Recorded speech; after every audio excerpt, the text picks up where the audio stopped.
My sister accidentally knocked over my $3,000 wedding cake because I refused to gift her a condo for her 21st. Oops, she laughed. My mom said, "You know how she gets when she's disappointed." I did not react. That evening, I canceled the lease cosign I filed for her last month and froze the moving fund. But the real shock came at 9:42 a.m. when they got a notice. The wedding wasn't extravagant, just intentional, clean, minimal, and paid in full. We didn't want flash, just one evening where things felt like they were supposed to. Simple linens, small guest list, sunset over the lake. I had saved for it down to the cent. No help, no contributions, no demands. Except the cake. Cha. 3 tiers. White and gold. Sugar lattice and tiny lettering that read Liam and Leah. $3,000. More than I'd planned.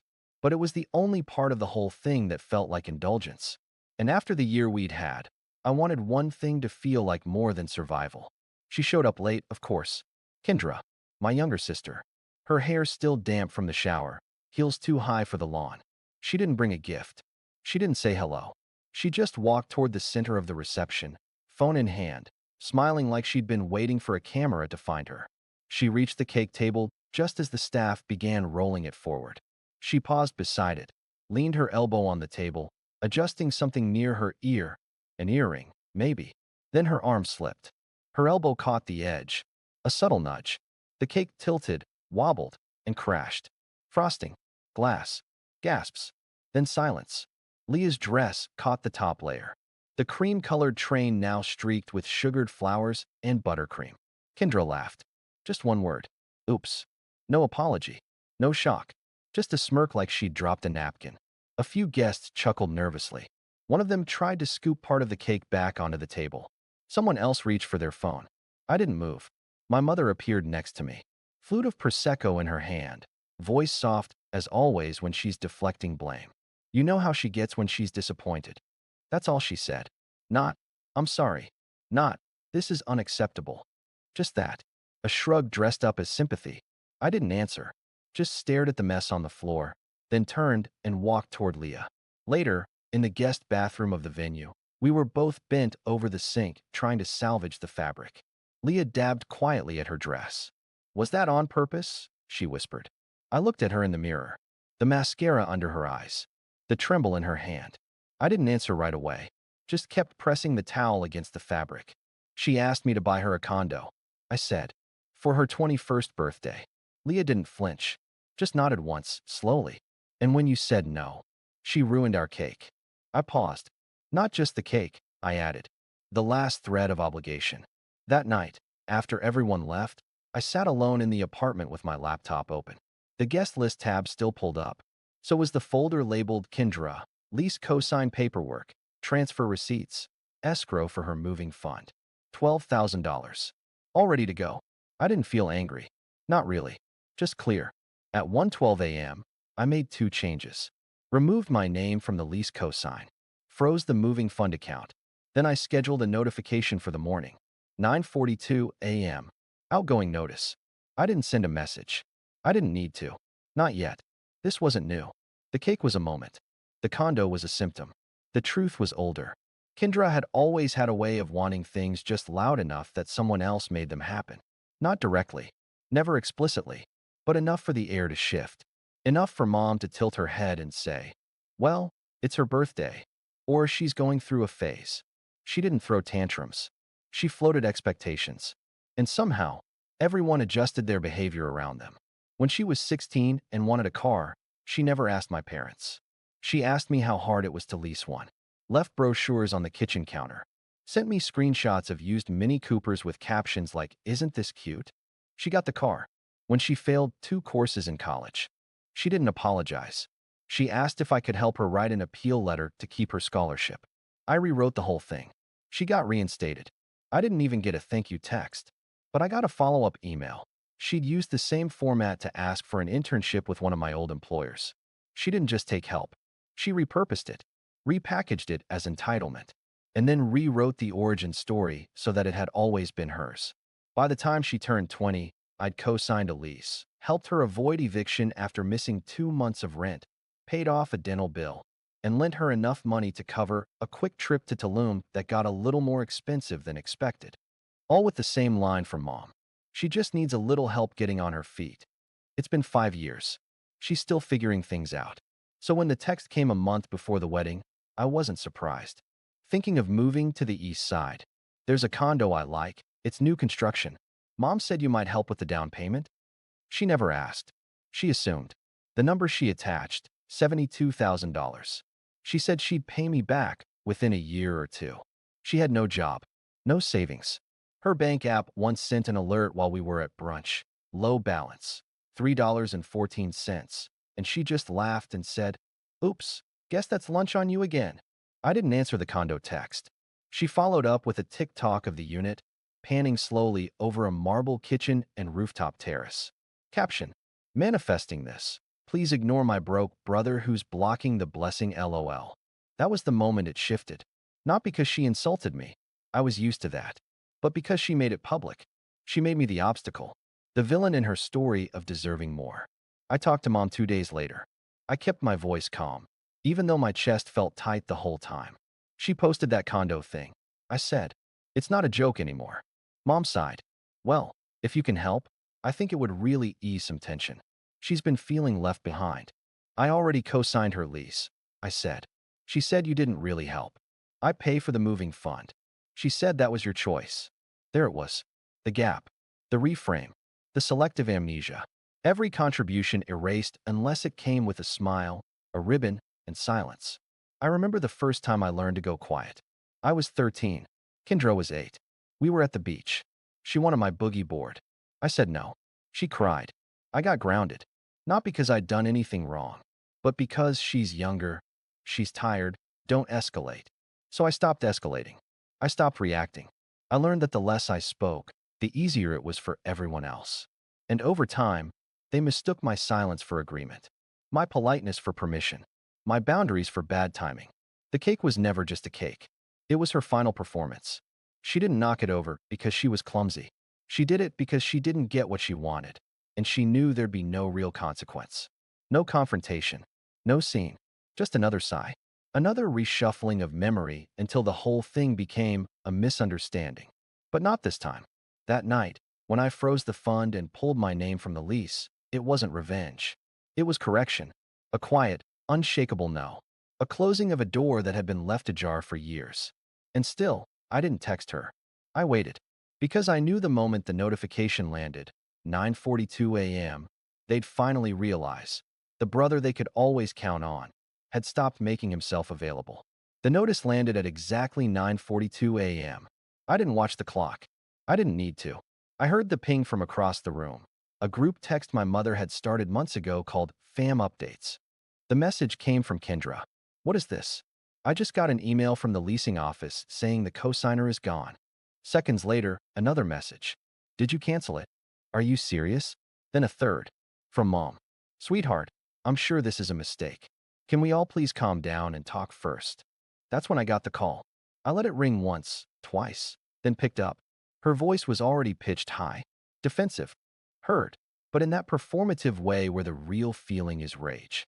"I'm standing in the leasing office, and they're telling me the cosigner is gone. Do you know what that means? I could lose this place." I didn't raise my voice. I didn't explain.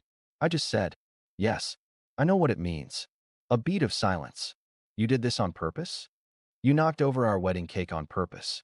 Another pause, shorter this time. She didn't deny it. "That's not the same," she snapped. That was a moment. I was emotional. "And I'm logical," I said. So I made a logical choice. I don't continue to support people who disregard boundaries. She laughed. Actually laughed. "You're so dramatic. It was a cake. Get over it." Then she hung up. No apology. No responsibility. Just the same old dismissal, packaged now as "you're too sensitive." By noon, Mom showed up at my apartment. No call. No warning. Just the buzz at the front door and her voice over the speaker saying, "Please, we need to talk." I buzzed her in. Not out of politeness. Out of readiness. She stood in my hallway like she didn't recognize the place. Eyes darting over the bookshelves, the rug, the plant by the window, as if seeing it all for the first time. "You really went through with it." I didn't answer. She sat on the edge of the couch, purse clutched in her lap like it might run away. You've always been the reasonable one, the patient one. That's what made you special. She said it like it was praise. I heard it for what it was, control. And that's over now, I said. That version of me doesn't exist anymore. She blinked, like she hadn't expected that answer. Like she thought I'd cave once she arrived in person. You can't just abandon your sister. I didn't. I just stopped underwriting her life. Her voice rose for the first time. She's young. She's 21. She's your sister. And I'm your son. I said it slowly, clearly, so she couldn't twist it. And I'm done being the one who gets rewarded with silence for being responsible. She didn't cry. She didn't shout. She just stood, smoothed her blouse, and said, "Fine. I guess we all know where we stand now." Then she walked out. No hug. No parting words. Just the sound of the door closing behind her like a final punctuation mark. But the fallout wasn't over. That evening, I got a call from my cousin Jordan. We hadn't spoken in over a year. Just wanted to say, I saw the thread, and I'm proud of you. I blinked. Thread? He texted me the link. Kendra had posted a story time on TikTok. Captioned, "When your brother sabotages your future because he's jealous of your glow up." 10 seconds of her fake crying, saying things like, "He left me homeless. He always hated me. He's never supported me in anything." And then, this is what happens when you outshine the golden child. The comments were a mix of outrage and sympathy, but none of them knew the truth. That she'd never been homeless. That she lived rent-free for months. That I'd covered every emergency without asking for a cent back. That the only thing I withheld was silence. Until now, I didn't post a response. I didn't text her, but I opened my old Google Drive. The folder labeled receipts, screenshots, emails, transfer records, lease cosigns, proof, all time-stamped, all archived, all untouched. Then I opened my email, drafted a message to her future landlord. Subject, "For your records, prior agreements." Attached everything, with one sentence. I am no longer financially or legally affiliated with Ms. Kendra, last name. Please see attached for context, should issues arise. Sent. No emotion. No threat. Just information.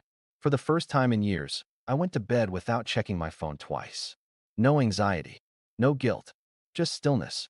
Because the thing they never expected wasn't rage. It was detachment. It was clarity. And it had arrived, exactly at 9:42 a.m. The story kept spreading.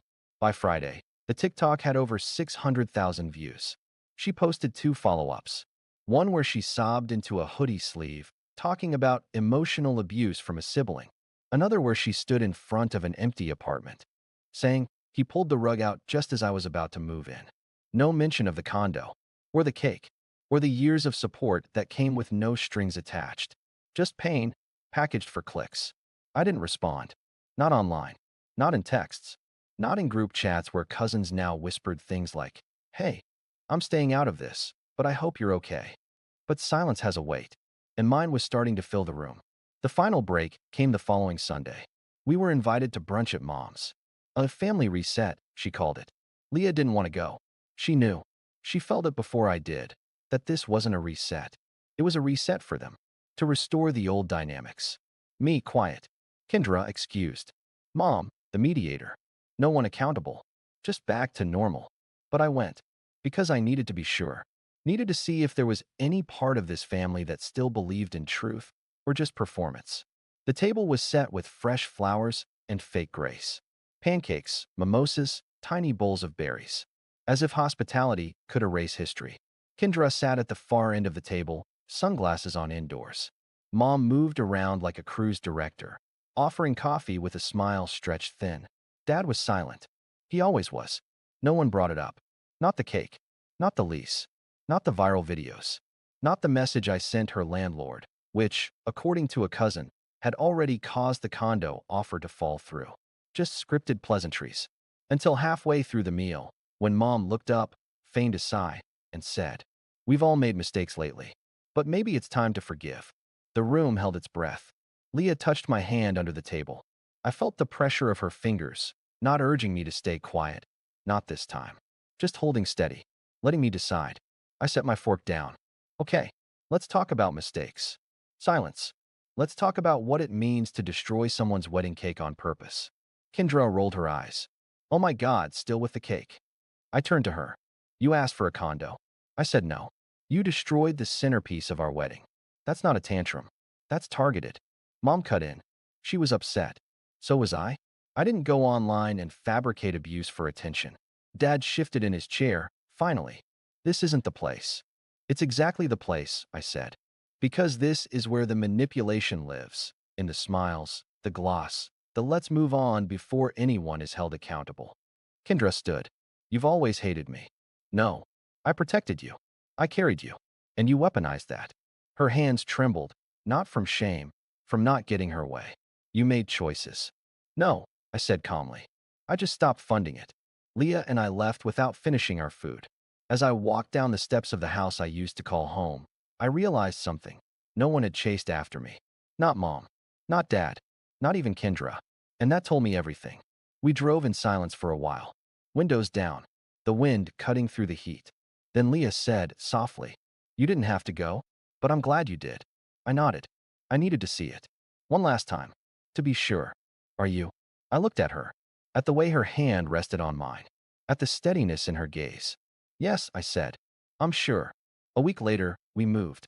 A small house outside the city. Quiet neighborhood. No traffic. No guilt in the walls. I didn't tell anyone the address. I didn't invite anyone from that side to visit. I didn't update the group chat. I just let the silence keep speaking. Then something unexpected happened.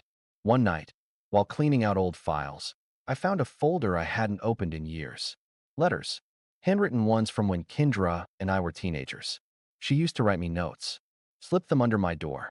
Little scribbles like, Thanks for picking me up. Don't tell Mom I failed the quiz. You're the best brother. I sat there on the floor, reading them under a lamp, and for the first time, I let the grief in. Not for the condo. Not for the cake. For the sister I used to know. The one who, for a brief moment in time, saw me not as a wallet or a witness, but as family. And I cried. Quietly. Completely. Then I stood, shredded the letters, and took out the trash. Some things aren't meant to be carried forever. The notice wasn't revenge. It was a legal update. A formality. The same way a final invoice arrives after service ends. Cold, procedural, impersonal. I didn't send it to hurt them. I sent it to remind myself I was done. But apparently, reminders sting harder than threats. At 9:42 a.m., Kendra called. I didn't answer. Then Mom. Then Dad. Then Kendra again. Then a message. We need to talk. This isn't you. This is her. I stared at the screen. Her? As in Leah? That's when it hit me. They weren't confused. They weren't sorry. They were just looking for someone else to blame. And since I wasn't bending, they found the next closest woman in my life to cast as the villain. Typical. I didn't reply. Not then. Instead, I walked to the edge of our new backyard, coffee in hand, where the wind was still cool and the city felt far away. I could hear Leah laughing on a call inside. Probably her sister. Something soft and ordinary and real. And I felt it. Not peace exactly, but the space where peace could grow. By noon, I finally replied. Not to Kendra. To Mom. Because I needed her to hear it from me. Not from TikTok. Not from Kendra. Not from voicemail. This isn't about Leah. It never was. You made choices. Kendra made choices. I made one too. I'm done enabling people who only love me when I'm useful. Please don't contact Leah again. If you want to talk, come as yourself. Not as her defense lawyer.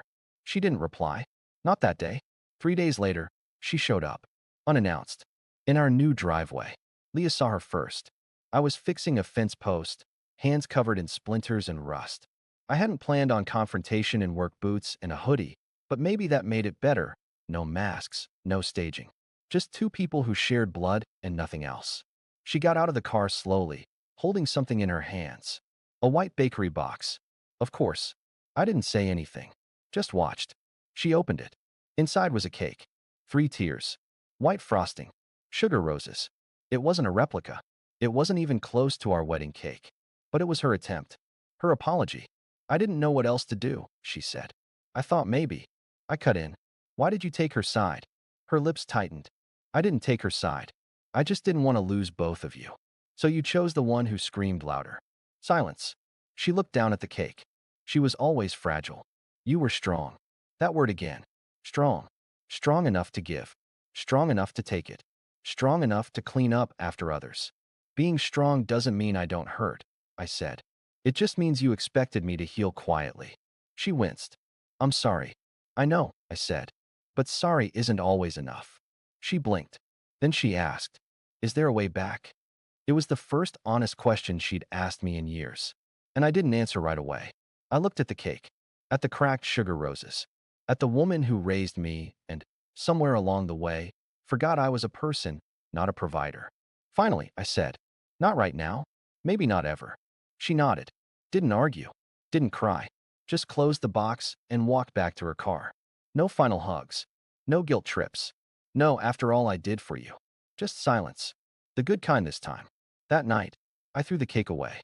Not out of spite. Out of mercy. Some things don't need to rot slowly in the fridge. Some endings deserve clarity. Later, lying in bed, Leo whispered, you okay? I thought about it. Thought about every version of me I had been for them. The fixer, the banker, the buffer, the silence. And I answered, for the first time in years, I think I might be. She pressed her forehead to mine. You didn't just leave them. You found you. And in the darkness, I smiled. Because it was true. And because I knew that whatever came next, I'd never hand over pieces of myself just to make someone else feel whole again.